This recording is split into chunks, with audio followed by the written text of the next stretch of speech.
na uwekezaji kama unaofahamu ilianzishwa na maeneo maalum ya kiuchumi, yani Tanzania Investment and Special Economic Zones Authority TISEZA.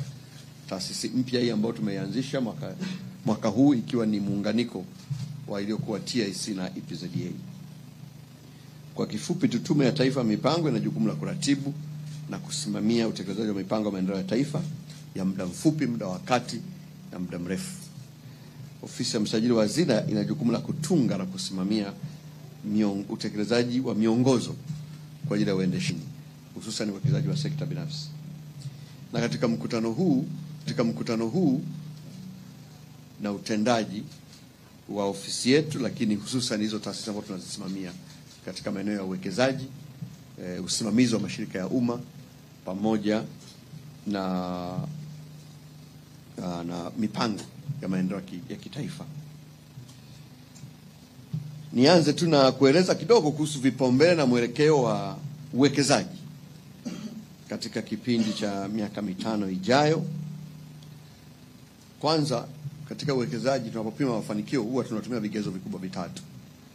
Kwanza tunaangalia miradi ya uwekezaji iliyosajiliwa. Hilo neno la kwanza kabisa. Lakini pili, tunaangalia idadi ya ajira ambazo zimezalishwa kutokana na miradi ya uwekezaji ambayo mmeisajili. Lakini tatu, tunaangalia kiwango cha mtaji kilichovutiwa kuingizwa. Kwa hivyo uwekezaji ni hiyo, hayo ndio mambo makubwa matatu. Na uwekezaji ni pale ambapo rasilimali inakutana na mtaji. Kwa hiyo kwa mfano, wewe unaweza kawa na ardhi, unayo ardhi nzuri kabisa, shamba. Paka hapo hauja uwekezaji. Unakuwa uwekezaji pale ambapo unaibadilisha ardhi yako kuwa na thamani. Ili ibadilike kuwa na thamani inabidi upate vitu viwili. Upate mtaji, upate na teknolojia. Ukipata mtaji, unaweza kaamua kwenye shamba lako, kaamua kujenga nyumba, huo tayari ni uwekezaji. Ukaamua kulima, huo ni uwekezaji. Ukaamua kujenga kiwanda, huo ni uwekezaji. Kwa hiyo uwekezaji utokea pale ambapo unakuwa na rasilimali, unakuwa na mtaji, unakuwa na teknolojia. Inafanyika, unapata kitu unakibadilisha kwa thamani kubwa ya kifedha, tunaita uwekezaji. Kwa hivyo hilo ni eneo muhimu sana ambalo tunaliangalia. Katika kipindi cha miaka 5 iliyopita, mwaka 2021 mpaka 2025, kazi kubwa ilifanyika.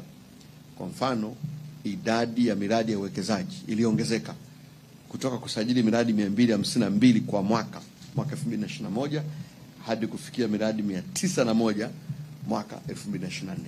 Kwa hivyo kiwango kikubwa sana kiliongezeka, na hata mitaji ikaongezeka kutoka dola za Kimarekani bilioni 3.7 mwaka 2021 hadi tukafikia dola za Kimarekani bilioni 9.3 mwaka 2024.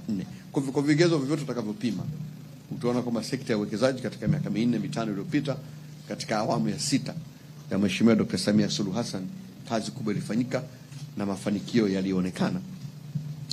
Na unaweza kuona vile vile katika uchangamfu wa biashara katika nchi husika, utaona kabisa biashara zinazidi kukua, zinazidi kuongezeka. Kwa hilo ni eneo muhimu, na hayo mambo yakitokea inamaanisha kwamba unazidi kuzalisha ajira katika nchi.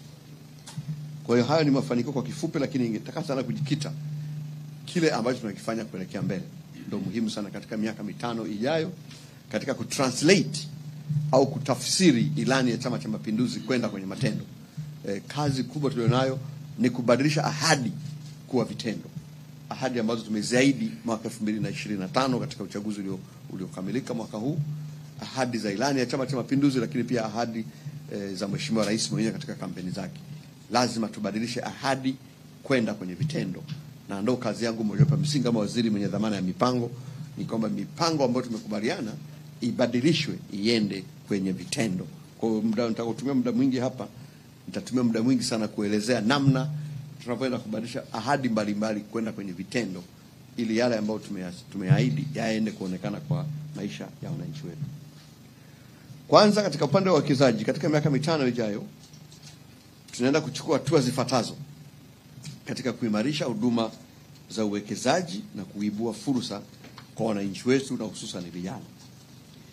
Jambo la kwanza kubwa sana ni kuendelea kuimarisha kituo cha mahala pamoja, yani one stop facilitation center. Kinachofanyika hapa ni kwamba mkienda pale TISEZA, utakuta wana kitu kinaitwa one stop facilitation center, yani kituo cha mahala pamoja. Lengo ni nini? Lengo ni kwamba mwekezaji akienda, kuna taasisi nyingi za serikali ambazo zinahudumia wawekezaji. Kwanza, hatua ya kwanza lazima ukasajili kampuni. Unasajili kampuni wapi? BRELA. Lazima uende TRA, lazima uende mazingira, lazima uende OSHA. Yani kuna taasisi karibu 16 ili uweze kufanya biashara yako au uweze kufanya uwekezaji. Ambacho inafanya TISEZA ni kwamba badala mwananchi au mwekezaji kuzunguka kwenye taasisi moja moja, aende TISEZA apate huduma hizi zote sehemu ile, ili akitoka pale akafanya kazi ya uwekezaji. Hiyo ndio dhana ya kituo cha mahala pamoja. Kwa hiyo nataka tukakiimarishe kwa maeneo mawili. Kwanza, taasisi zote ambazo zinatoa huduma ziwepo pale. Lakini pili, hizo taasisi zote na mamlaka kamili. Kwa hivyo kama ni swala la kupata hati, upate hati pale na itambulike. Kama ni BRELA, usajili kampuni uondoke. Kama umepata tax exemption, afisa anayeweka pale na TRA awe ni mtu mwenye mamlaka kamili ili akitoka pale aondoke. Hayo ndio maeneo ambayo nataka tukayatazanie. Kwanza kabisa, taasisi ambazo zinakaa pale, maafisa wanaowekwa pale, wawe maafisa ambao wana mamlaka kamili ili mwekezaji asihangaike. Na ndio sheria mpya inavyotaka ambayo tumepitisha juzi hapa. Lakini eneo la pili ni kuimarisha of course huduma zenyewe kwa maana ya jengo. Sasa hivi wamekaa pale Golden Jubilee Tower, wamepanga mle. Lakini kwa muda tu wanamalizia jengo lao, watahamia pale karibu na bunge. Watakaa na jengo lao la kisasa kabisa, TISEZA na huduma zote wataenda pale, wawekezaji wetu watahudumiwa wakiwa mahala pamoja bila wasiwasi. Na kwa hiyo wataweza kupata nini pale? Vituo vya kodi. Kwa mambo ya kodi yote kutoka TRA watakuta pale. Watapata vibali vya ukaaji kutoka idara ya uhamiaji. Ukiwa ni kutoka nje, ukiingia Tanzania unahitaji vitu viwili. Kwanza upate kibali cha ukaaji kinaitwa residence permit ili uweze kukaa Tanzania. Kwa hiyo unaipata kutoka kwenye, kwa nataka vyote hivi unavipata kutoka TISEZA, idara ya kazi. Upate kitu kinaitwa hati isiyo asili. Hapa Tanzania kama ni mgeni huruhusiwi kumiliki ardhi. Kwa hiyo huwezi kupewa hati ya kumiliki ardhi if you are a foreigner. The only thing you can get ni kwamba unapata kitu kinaitwa derivative right, yani hati isiyo asili. Kwa TISEZA anamiliki ardhi kwa niaba yako na anakuwa nacho cheti nani? TISEZA. Lengo ni kwamba hii ni sheria imewekwa na ndio utamaduni wetu miaka yote katika nchi, na inatutofautisha na nchi nyingi sana za Afrika. Hapa huwezi kuja mgeni ukamiliki ardhi hapa. Kwa hiyo lazima hilo utapata yote kutoka hapo. Inatolewa na Wizara ya Ardhi na yenyewe utakuta pale pale TISEZA. Lazima upate cheti cha mazingira. Kwa lazima watu wa NEMIC wathibitishe kwamba uwekezaji wako hauna athari za kimazingira. Na yenyewe hatutaki ukazunguke kwanza kutafuta ofisi ya NEMIC, uipate pale pale. Upate kibali maalum cha kuwekeza sekta madawa. Kuna madawa fulani hapa kuwekeza lazima uende TMDA. Ndio unatoa kibali maalum. Na wenyewe wapo pale. Ukapata kibali maalum cha kuwekeza katika sekta ya kilimo. Kuna maeneo fulani kwenye kilimo na yenyewe lazima Wizara ya Kilimo ikupatie kibali. Na yenyewe hatutaki ukahangaike Dodoma kutafuta kibali. Utapata pale pale. Wizara ya Kilimo atakuwepo. Kibali maalum cha kuwekeza katika sekta ya madini inatolewa na Tume ya Madini na yenyewe utaipata pale pale TISEZA. Kuna cheti cha usalama na afya katika eneo la kazi, yani OSHA, na yenyewe unakuta wapo pale.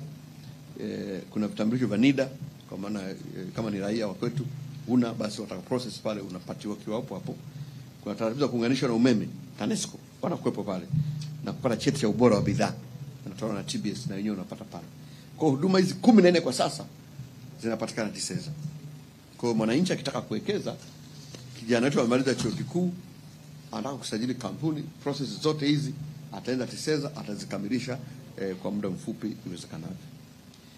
Nataka tuimarishe pia na kukuza benki ya ardhi kwa ajili ya uwekezaji. Sheria ya uwekezaji na maeneo maalum ya kiuchumi imeanzisha benki ya ardhi. Na katika sheria hii TISEZA imepewa jukumu la kuanzisha benki ya ardhi kwa kushirikiana na wizara yenye dhamana ya ardhi, kwa maana Wizara ya Ardhi, Nyumba na Maendeleo ya Makazi. Na mpaka sasa TISEZA inamiliki hekta 170,176.96 inamilikiwa na TISEZA. Hiyo ardhi tayari wanayo, wanaimiliki wao, ipo tayari kwa ajili ya uwekezaji. Inajumuisha mashamba, maeneo maalum ya kiuchumi, kwa mfano mashamba ya jumla tunayo hekta 78,444. Kwa hiyo katika 170,176 tunazo hekta 78,144.35 mashamba ya jumla haya. Na mashamba ambayo yametoka kwenye taasisi za serikali ni zaidi ya mashamba 202, yani 56,900. Kwa hivyo hizo ambao wanamiliki TISEZA wamezitoa wapi? Zipo taasisi za umma zimepeleka TISEZA kwa ajili ya uwekezaji, lakini zipo ambazo pia zimewasishwa na sekta binafsi. Yapo mashamba au viwanja 124. Wewe unaweza kuwa na shamba lako kubwa somewhere, pengine inakuwa ngumu sana wewe kupata uwekezaji. Kwa hiyo unawasilisha pale TISEZA, wao wanakusaidia kukuunganisha na wawekezaji. Tayari wewe unamtaja. Kwa hiyo akija mwekezaji unaingia naye wanaita JV, joint venture, ile ubia. Wewe una ardhi, yeye anakuja pale na mtaji na teknolojia, mnaungana, mnapata share zako. TISEZA wanaweza kukusaidia kufanya hilo jambo. Kwa hiyo maeneo hayo pia yamo. Lakini tunayo maeneo yanaitwa maeneo maalum ya kiuchumi, maeneo ambayo serikali imeamua kuwekeza kwa ajili ya kuzalisha bidhaa fulani, hususan bidhaa kwa ajili ya kusafirisha kwenda kuuza nje. Tunayo hayo jumla ya maeneo 34, hekta 22,623.7. Na katika hayo maeneo 15 yanamilikiwa na TISEZA kwa niaba ya serikali, na maeneo 4 yanamilikiwa na serikali za mitaa na tawala za mikoa, na maeneo mengine yaliyobaki yanamilikiwa na sekta binafsi ambayo yapo kama 12. Kwa sekta binafsi pia wanayo maeneo haya ambayo tunayaratibu. Kwa tunayo benki ya ardhi kwa ajili ya uwekezaji, na ardhi tunayo inamilikiwa na TISEZA. Kwa hiyo swala la ardhi ya uwekezaji changamoto imepungua sana baada ya kuanzisha benki ya ardhi ambayo tayari TISEZA wanayo. Lakini muhimu zaidi, tunawahamasisha watu binafsi, sekta binafsi wenye maeneo yao, mtu mmoja mmoja, kikundi, wenye maeneo yao makubwa wawasiliane na TISEZA.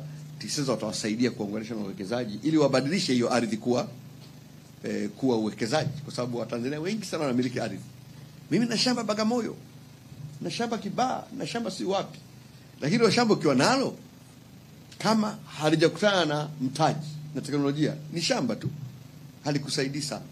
Labda baadaye ujapata mtu akalinunua, lakini ukikutana na mtaji ukafanya ikawa uwekezaji, unapata fedha, unajenga uchumi wa nchi, unatoa ajira kwa watu.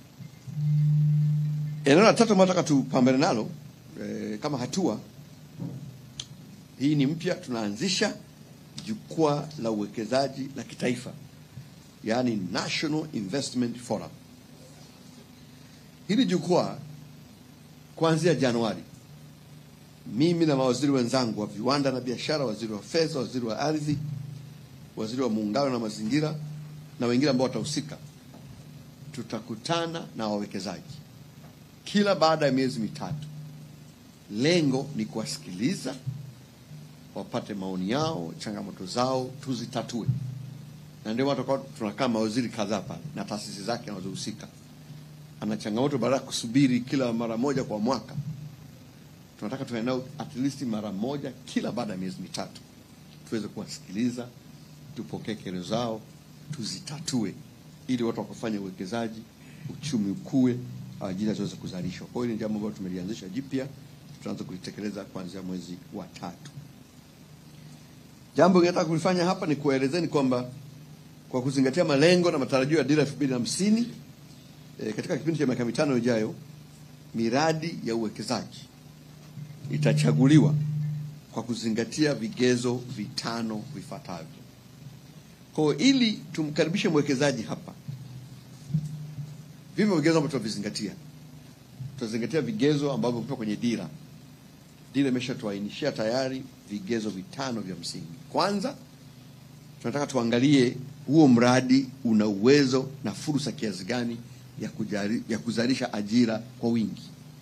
Kwa hiyo mradi ambao utazalisha ajira kwa wingi tutaipa kipaumbele. Pili, uwezo na fursa ya kuongeza mauzo ya bidhaa za Tanzania nje ya nchi. Hili ni eneo la 3 la pili. Lakini la nne ni nafasi ya sekta kukua na kuchochea ukuaji wa sekta nyingine. Kwa hiyo uwekezaji wako unachochea vipi sekta nyingine? Kwa mfano unavyowekeza kwenye kilimo, tunataka kuona uwekezaji kwenye kilimo uchochee uwekezaji katika viwanda. La nne, nafasi ya uwekezaji huo katika kuongeza thamani, value addition. Tunataka as a country tusafirishe bidhaa kwenda nje ya nchi, bidhaa ambazo zimeongezwa thamani. Hii habari ya kusafirisha bidhaa ambazo unasafirisha wanaita raw materials, hapana. Tunataka bidhaa zetu zisafirishwe nje zikiwa zimeongezwa thamani. Ndio maana tumewekeza sana kwenye upande wa madini. Tunasisitiza wawekezaji wakija hapa, sio tukija kuchimba madini hapa. Unachimba madini, unaenda kuongeza thamani, wanaita benefication hapa Tanzania. Badala ya kusafirisha madini kutoka kwenye mgodi moja kwa moja bandarini, kutoka kwenye mgodi uende kwenye kiwanda ndio uende bandarini. This is the new policy ambayo Mheshimiwa Rais ametuelekeza tuisimamie. Na namba 5, fursa ya sekta katika kukuza mapato ya serikali. Naelewa. Fursa ya sekta katika kukuza mapato ya serikali. At the end of the day, serikali lazima iwe na uwezo wa kuhudumia wananchi wake. Sasa uwezo huu unapatikana kwenye mapato. Kwa lazima mapato ya serikali yaende kukua. Kwa hiyo tukitathmini uwekezaji wako, tukagundua kwamba unatupa kodi ya kutosha, huo uwekezaji lazima upewe kipaumbele, kwa sababu unaenda kujenga uwezo wa serikali wa kuongeza mapato. Kwa hivyo ndivyo vigezo vitano ambavyo tunavizingatia. Hata nyinyi waandishi wa habari mnapotathmini, angalieni haya mambo matano, ndio muhimu sana kwa nchi katika miaka mitano, kwa kweli katika miaka 25 ijayo, kwa kuzingatia dira yetu. Na kwa kuzingatia vigezo hivi, uwekezaji ambao utapewa kipaumbele utazingatia maeneo yafuatayo. 1, kilimo na uchakataji wa mazao ya kilimo. Kilimo bado ni sekta muhimu katika nchi yetu, na bado potential yake hatujaitumia vya kutosha. Kwa hiyo uwekezaji katika sekta ya kilimo utapewa kipaumbele. Uzalishaji wa bidhaa muhimu kwa matumizi ya ndani na ambazo tunaagiza kutoka nje. Hapa kuna bidhaa nyingi tunaagiza kutoka nje. Ukiangalia takwimu za mwaka 2024, tuliagiza nje takriban bidhaa 96 zenye thamani ya shilingi takriban trilioni 15. Tumetumia trilioni 15 kuagiza bidhaa kutoka nje, bidhaa 96, na wataalamu wameshafanya uchambuzi. Zipo bidhaa ambazo tuna uwezo wa kuzizalisha ndani, na tumetambua angalau kwa haraka bidhaa 8, na tukifanya hivyo tuna uwezo kuokoa takriban shilingi trilioni 2.5 kwa haraka kabisa. Badala ya kupeleka hizi fedha nje, fedha hizi zizunguke ndani, zitazalisha ajira, zitakuza uchumi.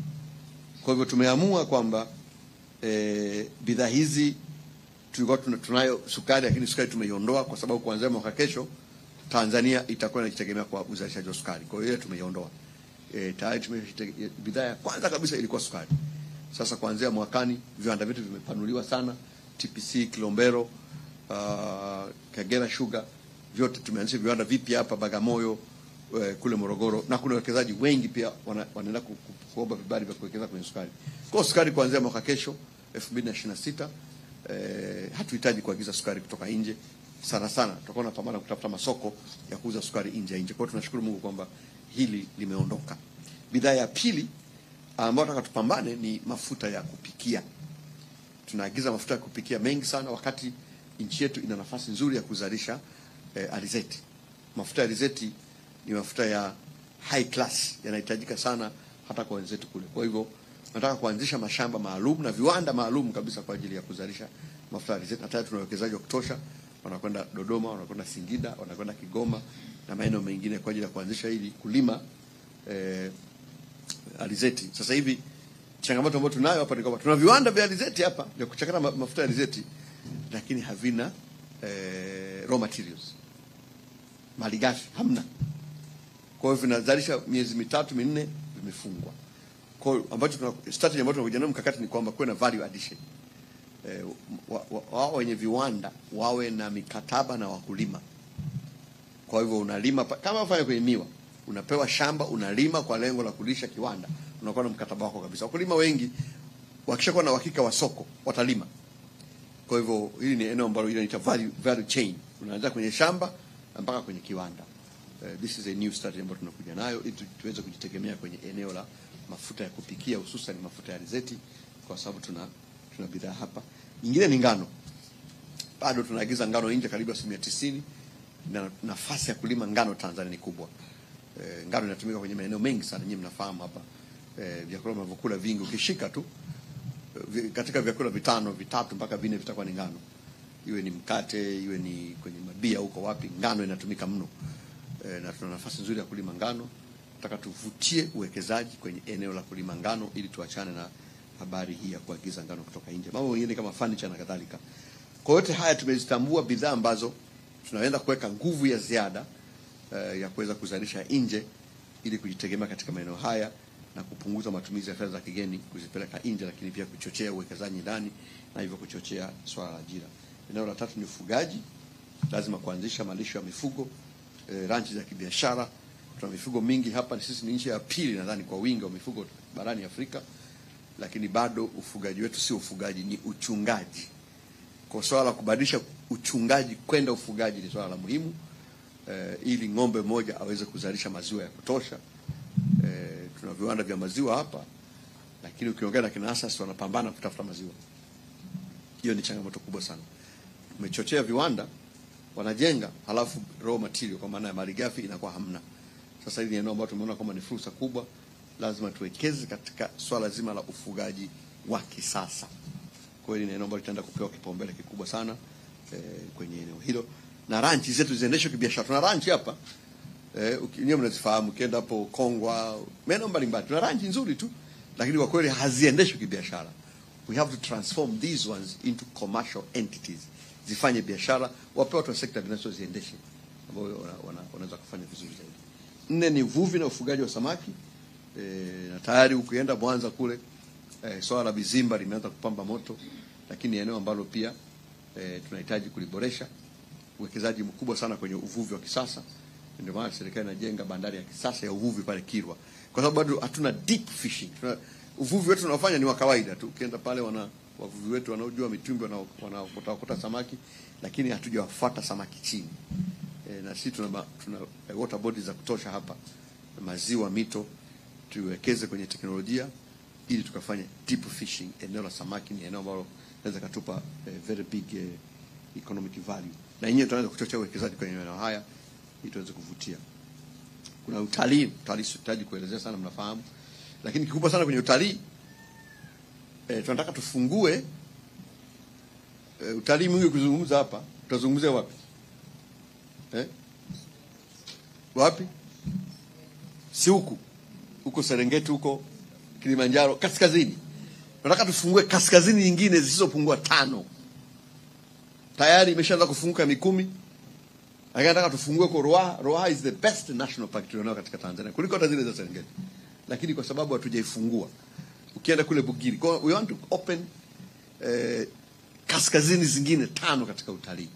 Hii ni eneo ambalo linaweza kutupa fedha nyingi tu, lakini utalii wa beach hatujatumia vizuri. Mwambao, sisi tuna beach nzuri mno, lakini bado hatujatumia vizuri. Tunadhani ni eneo ambalo tukishirikiana na sekta binafsi ya ndani na nje ya nchi tunaweza kukuza utalii. Ili ni eneo ambalo tumeliamaki kwamba lazima lifanyiwe kazi, na nafasi kubwa sana kukuza mapato ya taifa hili na kukuza uchumi wetu na kufungua ajira kwa vijana. La 4 ni ujenzi wa majengo. Ujenzi wa majengo, iwe ni nyumba, iwe ni ofisi, iwe ni kumbi za mikutano. Ni fursa kubwa sana. Na kwenye ilani yetu tumeeleza kwamba tunaenda kuanza na miji yetu hapa kuanza kuihuisha na kuipanga upya.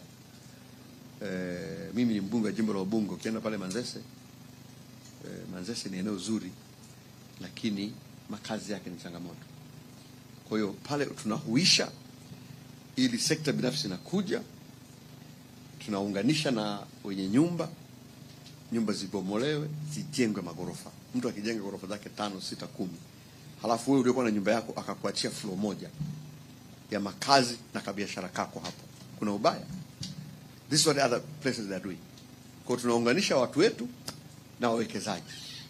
Mwenye hela zake anakuja anajenga gorofa zuri, halafu wewe mwenye nyumba yako ulikuwa na kachumba kako kamoja viwili, unapata ka floor, unapata sehemu ya kuishi wewe na watoto wako, lakini pia unapata kaeneo ka biashara kuingizia kipato. Na yeye anafanya biashara katika maeneo mengine. Tunadhani tukifanya hivi, na kwa Dar es Salaam tumeamua kuanzia Vingunguti, Buguruni na Manzese, hayo maeneo matatu nataka tuanze nayo. Tutayatangaza rasmi, wawekezaji waombe, watapewa mazingira mazuri, tunatiseza pamoja na wizara yetu ya ardhi, ili mambo haya, ili miji yetu tuihuishe, lakini pia kuifanya miji hii na makazi hayo yawe ni makazi, lakini pia kukuza kipato cha wakazi wetu. Kwa hiyo hili ni eneo ambalo tunadhani tukiliweka vizuri litakwenda vizuri sana. Madini, huduma za kifedha, misitu, nishati ikiwepo mafuta na gesi. Hili ni eneo ambalo muhimu sana. Kwa mfano ile ya mafuta na gesi, nyinyi mnafahamu kwenye gesi kuna mradi unaitwa LNG, liquefied natural gas, ambao tunaenda kufanya kule Lindi. Ni mradi mkubwa wenye thamani ya dola za Kimarekani bilioni 42. Ni mradi ambao uwekezaji wake ni nusu ya pato lote la Tanzania. Pato la Tanzania kwa sasa ni dola za Kimarekani bilioni 85. Huu mradi unaingiza dola bilioni 42. Kwa hiyo mradi mmoja unaona unabadilisha kabisa hali ya uchumi wa Tanzania. Ni mradi mkubwa na serikali ipo makini, na tupo katika hatua ambazo mradi unaenda kuanza. Kwa hiyo ni maeneo ambayo tunaipa kipaumbele, lakini muhimu sana kwenye swala la ujenzi wa viwanda. Ndio maana safari hii kwenye ilani tumesisitiza mradi wetu wa Liganga la Mchuchuma lazima uanze. Tuanze kufua chuma hapa, iwe ni source nzuri ya kujenga viwanda. Sasa katika kuchochea uwekezaji unaoleta tija zaidi na kutoa fursa kwa vijana, serikali inaenda kuchukua hatua mahususi 5 zifuatazo kwa lengo hasa la kuchochea ajira kwa vijana wetu, na hususan vijana ambao wanamaliza vyuo vikuu na vyuo vya ufundi. Kuna changamoto duniani na hususan kwenye nchi za Afrika kwa kitu kinaitwa graduate unemployment, ukosefu wa ajira kwa vijana wanaomaliza vyuo vikuu. Hili ni eneo ambalo linaisumbua Afrika ikiwemo Tanzania, na hatuwezi kufunga vyuo. Lazima tuje na mikakati tofauti ya kuwasaidia vijana kupata kazi. Na kazi yenyewe mnafahamu, kwa zamani sisi tukisoma unamaliza chuo kikuu unaajiriwa serikalini. Ilikuwa sio kazi kubwa hiyo, unamaliza unakuwa na kazi 2-3. Sasa hivi hiyo hali haipo. Ajira serikalini zipo chache sana na haziwezi kuabsorb watu wetu wote wanaomaliza vyuo vikuu na vyuo vya ufundi. Njia pekee ni kupanua sekta binafsi, kama njia mliopo hapa wengi hapa, si wangapi hapa wametoka Daily News hapa na Habari Leo, wengine wote wametoka kwenye private sector. This is what we need to go. We have to strengthen our private sector iweze kuabsorb. Kwa mikakati ambayo naenda kueleza hapa ni mikakati ya kuweza kufungua sekta binafsi, hususan kwa vijana wenyewe, wawe wawekezaji, wawe wafanya biashara, wajiajiri na waajiri wenzao. Kwa cha kwanza, mwaka huu kabla hujaisha, tunaanzisha kituo maalum cha kuhudumia na kuwezesha wawekezaji vijana. Kitaitwa Youth Investors Resource Center. Tutakifungua pale IPZA pale Mabibo. Lengo la kituo hiki kubwa, kwanza swala la maarifa. Ili uwe mwekezaji, uwe mfanya biashara, hatua ya kwanza ni maarifa. Upewe maarifa, ujuzi wa kuwekeza, wa kufanya biashara. Mitaji inapatikana wapi? Ukipata mitaji unafanya nini? Unakopaje? Vitu gani vya kuzingatia? Kwa kituo hiki kitakuwa ni muhimu specifically kwa vijana wetu wanaomaliza vyuo vikuu, maliza vyuo vya ufundi na wengine, waende pale wafundishwe vizuri na wataalamu wetu wa serikali na wa sekta binafsi wenye uzoefu. Kwa tunaunganisha na watu ambao wamefanikiwa, wawafundishe mbinu mbalimbali za kufanya biashara, za kuwekeza, za kujiajiri, za kuajiri wenzao. So this is going to be the first step. Lakini ya pili, tunaanzisha program maalum ya kuwezesha wawekezaji vijana kubuni na kuanzisha uwekezaji wa viwanda nchini.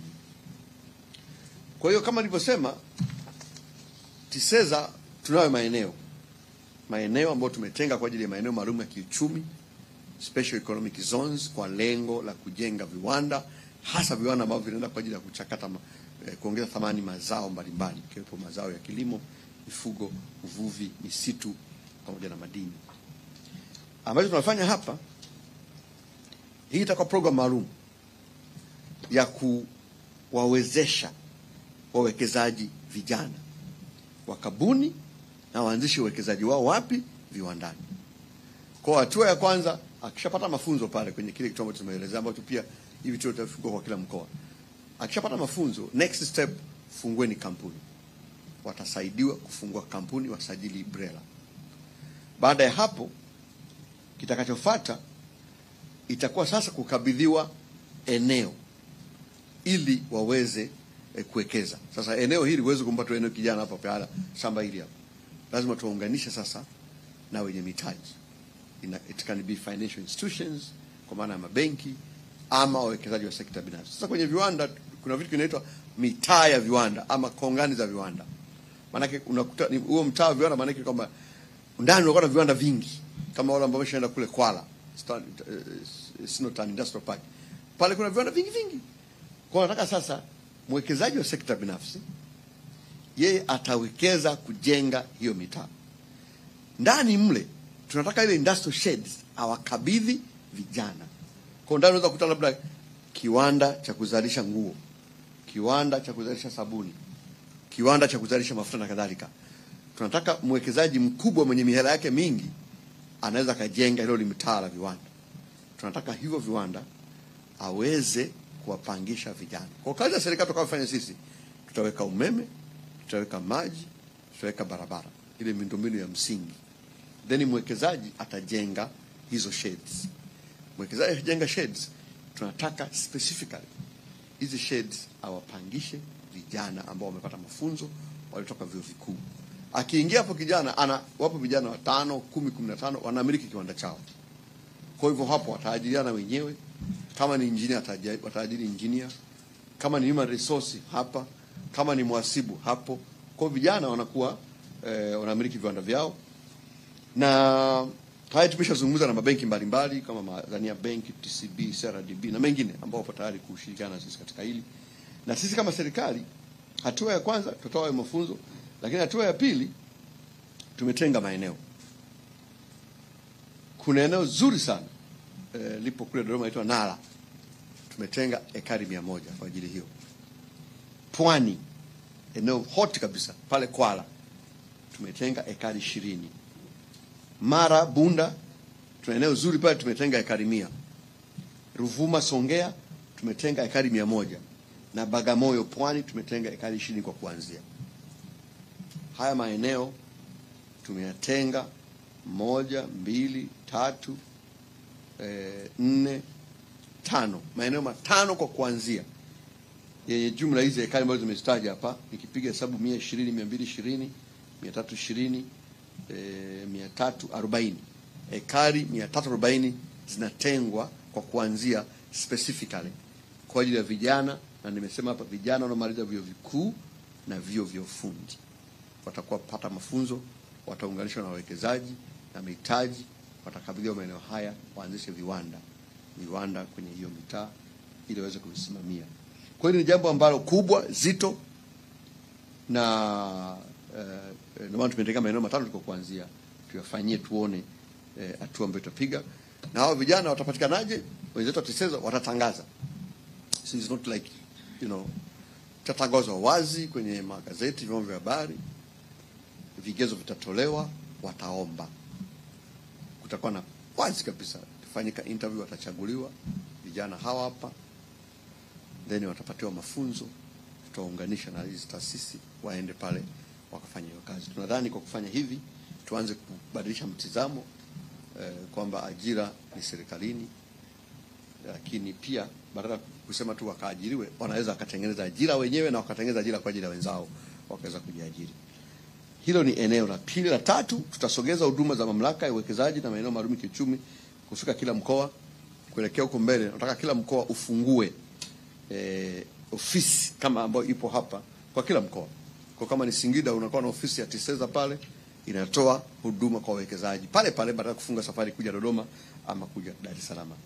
Hilo ni eneo ambalo tulishaagizwa na Mheshimiwa Rais, tunaenda kulisimamia kwa kushirikiana na wenzetu wa ofisi ya Waziri Mkuu TAMISEMI.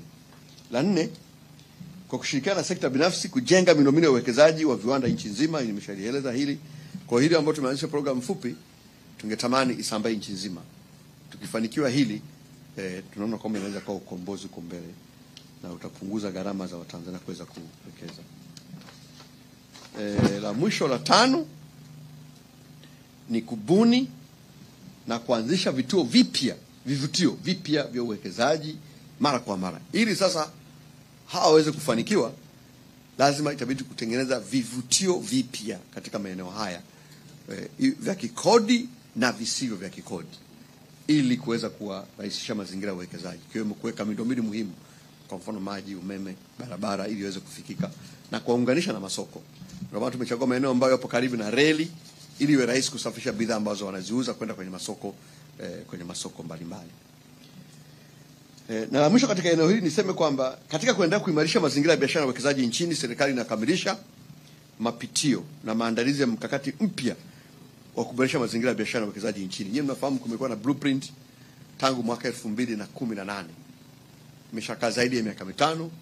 Kwa mwaka huu tumeshaipitia, tunaandaa mkakati mpya wa kuweza kuboresha mazingira ya biashara nchini. Na tumekuwa tukipimwa huko duniani, tunapimwa jinsi ambavyo mazingira kwa biashara ni rahisi katika nchi yetu na nchi zingine. Na sisi katika kuhakikisha kwamba tunajiimarisha kwenye eneo hili, kupitia tume ya mipango, tunaenda kuanzisha sasa utaratibu wa kushindanisha mamlaka za serikali za mitaa, jinsi wanavyoweka mazingira mazuri ya biashara na uwekezaji. Kwa hiyo tutazilangi kuanzia mwakani, mamlaka zote pamoja na mambo mengine zitakuwa na kigezo cha kupimwa jinsi wanavyoweka mazingira mazuri ya uwekezaji. Kwa kila mwaka tutatangaza mamlaka gani ilifanya vizuri na mamlaka gani ipo ya mwisho. Lengo ni kuona kwamba mamlaka za serikali za mitaa zinakuwa vituo vya kiuchumi badala ya kuwa vituo tu vya utawala. This is very important.